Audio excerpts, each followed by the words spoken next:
Alors que l'Alliance des États du Sahel, AES, gagne en visibilité en Afrique de l'Ouest, des discussions s'intensifient autour de la possibilité pour certains pays, comme le Togo ou le Bénin, de rejoindre cette plateforme d'intégration régionale.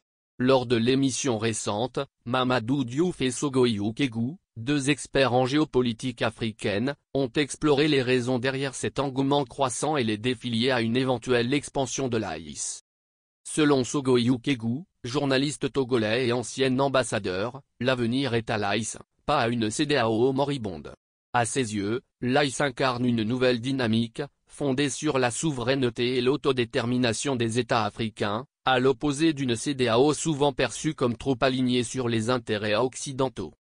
L'Alliance des États du Sahel, constituée par le Mali, le Burkina Faso et le Niger, ambitionne de devenir un bloc régional fort, non seulement sur le plan sécuritaire, mais aussi économique. Comme l'a souligné Mamadou Diouf, éditorialiste, les pays voisins du Sahel reconnaissent la nécessité d'une coopération accrue pour relever les défis communs, notamment la lutte contre le terrorisme. Le Togo, un candidat potentiel?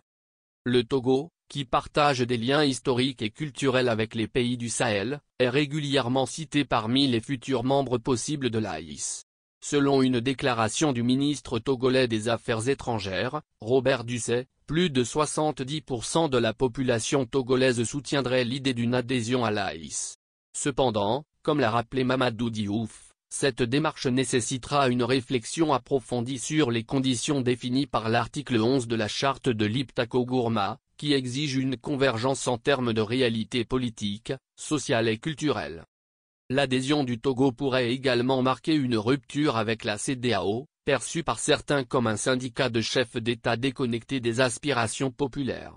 L'expérience malheureuse du Togo avec les médiations de la CEDEAO a laissé des traces, alimentant une méfiance envers cette organisation régionale. Au-delà des questions politiques, l'AES séduit par ses ambitions économiques et sécuritaires. Comme l'a souligné Sogoyou Kegou, l'AES ne promet pas un paradis, mais elle est sur la bonne voie.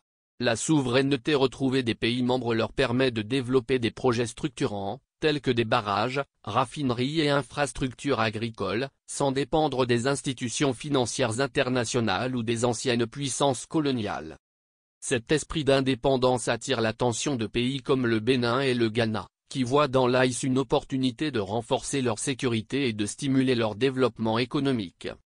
Si l'élargissement de l'AES se concrétisait, il pourrait redéfinir les dynamiques politiques et économiques en Afrique de l'Ouest, offrant une alternative crédible à la CEDEAO et renforçant la souveraineté des États membres.